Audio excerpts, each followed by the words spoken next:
They are getting higher and higher. Non communicable ಅಂತಂದ್ರೆ for example ಇವಾಗ Covid pass ಆಯ್ತು, ನಾವು ವಿ ಟ್ರಾನ್ಸ್ಫಾರ್ಮ್ ದಟ್, ನಾವು ಆ ಸ್ಟೇಜ್ ನ ಪಾಸ್ ಮಾಡಿದ್ವಿ.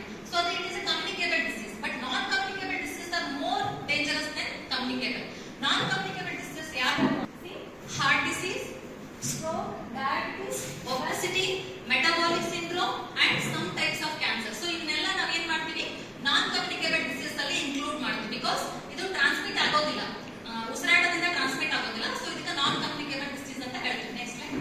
So why should we care about health? ನಾವು ಯಾಕೆ ಹೆಲ್ತ್ ಬಗ್ಗೆ activities properly? So it indicates health is very important. Next comes the system of Ayush. So ನಮ್ದು ಆಯುಷ್ ಅಂತಂದ್ರೆ, have you heard about Ayush? Ayush ಅಂತ ಕೇಳಿದ್ರಾ?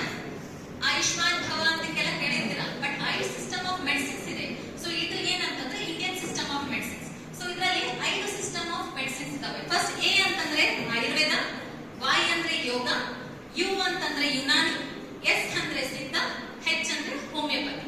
ಸೊ ಇವೆಲ್ಲ ಭಾರತೀಯ ವೈದ್ಯ ಪದ್ಧತಿಗಳು, ಅಂದ್ರೆ ಭಾರತದಲ್ಲೇ ಹುಟ್ಕೊಂಡು ಭಾರತದಲ್ಲೇ ಬೆಳೀತಾ ಇರೋದು. These all have A history of about 3000 years ಅದು. ಓಕೆ, ಸ್ವಾಸ್ಥ್ಯ ರಕ್ಷಣಾ ಆತುರಸ್ಯ ವಿಕಾರ ಪ್ರಶ್ನೆ. ಸೊ ಆಯುರ್ವೇದ ಮೇನ್ ರೋಲ್ ಏನಂತಂದ್ರೆ, ಸಿ ಫಾರ್ ಎಕ್ಸಾಂಪಲ್ ನೀವು ಹಾಸ್ಪಿಟಲ್ ಯಾವಾಗ ಹೋಗ್ತೀರಾ, ನಿಮ್ಗೆ ಯಾವಾಗ ಆರಾಮಿಲ್ಲ ಅವಾಗಷ್ಟೇ ಹೋಗ್ತೀರಾ. ಬಟ್ ನಮ್ಮ ಆಯುರ್ವೇದದಲ್ಲಿ ಹಾಗಲ್ಲ. Even for healthy person they can go through the Ayurveda procedure. ಅಂತಂದ್ರೆ ಹೆಲ್ದಿ ಆಗಿದ್ರು ಕೂಡ ನಾವು ಸರ್ಟನ್ ರೆಜಿಮೆಂಟ್ಸ್ ಇದಾವೆ, ದಿನಚರ್ಯ, ಋತುಚರ್ಯ, ಅವನ್ನೆಲ್ಲ ಫಾಲೋ ಮಾಡೋದ್ರಿಂದ health of a healthy person ಅನ್ನ ನಾವು ಕಾಪಾಡಬಹುದು. So that is the main aim of the Ayurveda. Next ನಾವು ಒಂದೊಂದೇ ಡಿಸೀಸ್ ಹೇಳ್ತಾ ಇದ್ದೀನಿ, ಎಷ್ಟೆಷ್ಟು ಬರ್ಡನ್ ಇದೆ ಆ ಡಿಸೀಸ್ ಬಗ್ಗೆ ಅಂತ. ಸೊ ಫಸ್ಟ್ ಏನಂತಂದ್ರೆ diabetes. So 1 in 12 Indians they are diagnosed as diabetes. Okay, see world ಅಲ್ಲಿ ನೋಡಿದಾಗ 5ರಲ್ಲಿ 5ನೇ ಪರ್ಸನ್ ಯಾವಾಗಲೂ ಇಂಡಿಯನ್ ಆಗಿರ್ತಾನೆ diabetes. So at a such stage, at a higher stage it is growing diabetes. ಆಮೇಲೆ ಇದು ಯಾರು ಅಂತಂದ್ರೆ 12.1 million people with diabetes are aged more than 65 years. ನೀವು 65 ಇಯರ್ಸ್ ಬಿಡಿ, ಅಟ್ ಲೀಸ್ಟ್ 30 ಇಯರ್ಸ್ ಇಂದ ಸ್ಟಾರ್ಟ್ ಆಗ್ತಾ ಇದೆಯಲ್ಲ. So you can imagine how much complicated it will be. Okay, ಒಂದ್ಸತಿ ಡಯಾಬಿಟಿಸ್ ಬಂತಂದ್ರೆ ಏನಾಗುತ್ತೆ, life long we have to take medicines. Okay, there is no other way. ಆಮೇಲೆ ಅದ್ರ ಜೊತೆ ಕಾಂಪ್ಲಿಕೇಶನ್ಸ್ ಬಹಳಷ್ಟು ಇದಾವೆ. Next is being diagnosed type 2 diabetes by the age of 30 reduces the life expectancy by 14 years. See, one person 30 years age ಗೆ diagnosis ಆದ್ರೆ ಅವನ life span ಎಷ್ಟು ಕಡಿಮೆ ಆಗುತ್ತೆ ಅಂದ್ರೆ 14 ವರ್ಷದ ಮಟ್ಟಿಗೆ ಕಡಿಮೆ ಆಗ್ಬಿಡುತ್ತೆ ಅವನ life span. Because he will be having all the tensions and all the burdens. And diabetes ಐತಿ ಅಂತಾನೆ ಅರ್ಧ ಕೊರಗಕ್ಕೆ ಶುರು ಮಾಡ್ಬಿಡ್ತಾನೆ. ಓಕೆ, ಸೊ ನೆಕ್ಸ್ಟ್ ನಾನು ನಿಮ್ಗೆ ಯಾಕೆ ಹೇಳ್ತಾ ಇದ್ದೀನಿ ಅಂತಂದ್ರೆ, you should be alert. Okay, ನಿಮ್ ಲೈಫ್ ಸ್ಟೈಲ್ ಚೇಂಜ್ ಆಗೋದ್ರಿಂದ ಇವೆಲ್ಲ ಬರ್ತದಲ್ಲ. ಸೊ ನಿಮ್ ಲೈಫ್ ಸ್ಟೈಲ್ ನೀವು ವಾಪಸ್ ಮೊದಲೇ ನಾವು ಹೆಂಗೆ ಚೇಂಜ್ ಆಗ್ತಾ ಇದ್ವಿ, ದಿನಚರ್ಯ ಹೆಂಗೆ ಫಾಲೋ ಮಾಡ್ತಿದ್ವಿ ಅದ್ರ ತಕ್ಕಂತ ನಾವು ಮಾಡ್ಕೋಬೇಕು. So slow healing cuts and sauce. ಏನಾದ್ರು ಊಟ ಆಯ್ತಂದ್ರೆ ಅದು ಇಟ್ಬಿಟ್ಟು ಸ್ಲೋ ಹೀಲಿಂಗ್, ಫ್ಯಾಟಿಗ್, ಬಹಳ ಟೈರ್ಡ್ನೆಸ್ ಇರ್ತದೆ ಇದರಲ್ಲಿ. ನೆಕ್ಸ್ಟ್ ಅಂತಂದ್ರೆ ಅನ್ಎಕ್ಸ್ಪ್ಲೈನ್ಡ್ ವೇಟ್ ಲಾಸ್. ಸಡನ್ ಆಗಿ ವೇಟ್ ಲಾಸ್ ಆಗ್ತಾ ಇರ್ತದೆ. ಯಾರಾದ್ರೂ ಕಂಡಾಗ ಹೇಳ್ತಾರೆ, ಏನು ಇಷ್ಟು ತೆಳಗಾಗ್ಬಿಟ್ಟಿದೆಯಲ್ಲ ಅಂತ ಹೇಳ್ತಾರೆ.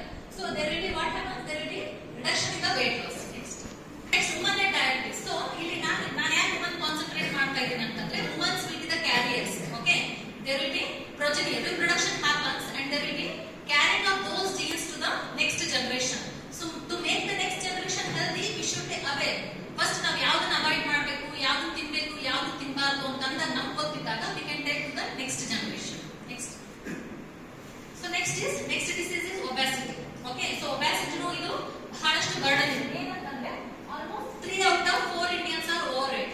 Overweight ನಾವು ಯಾವಾಗ ಅಂತೀವಿ ಅಂತಂದ್ರೆ BMI ಅಂತ ಹೇಳ್ತೀವಿ, body mass index. If it is more than 30, it is considered as obesity. Next high blood pressure, that is BP ಅಂತ ಹೇಳ್ತೀವಿ ನಾವು. ಬ್ಲಡ್ ಪ್ರೆಷರ್ 120/80 ಇದ್ರೆ ನಾರ್ಮಲ್. ಅದಕ್ಕಿಂತ ಜಾಸ್ತಿ ಆದ್ರೆ ಏನಾಗುತ್ತೆ, it is considered as high blood pressure and again it is causing complications like cardiovascular diseases.